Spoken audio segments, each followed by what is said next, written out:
Next news અને હું છું પાયલ।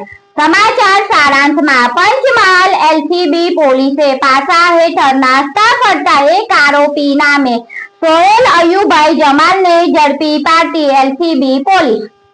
શિરોમણી અકાલી દળના વડા સુખબીરસિંહ બાદલે વડાપ્રધાન મોદી સાથે મુલાકાત કરી। અમદાવાદના ચીફ ફાયર ઓફિસરને ફાયર એનઓસી માટે લાંચ લેતા ઝડપાયા।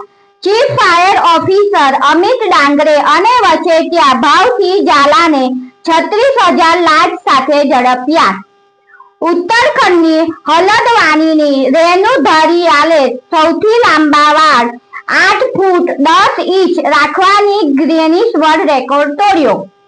બોમ્બે હાઈકોર્ટ તહેલકા મેગેઝિનના સ્થાપક તરુણ તેજપાલ અને તેમના જુનિયર સાથીદાર પર બળાત્કાર કરવાના આરોપમાં 10 વર્ષની જેલ સજા થયા પછી નિર્માતા વિશાલ ભારદ્વાજ બળાત્કારના કેસ આધારિત ફિલ્મ બનાવી રહ્યા છે।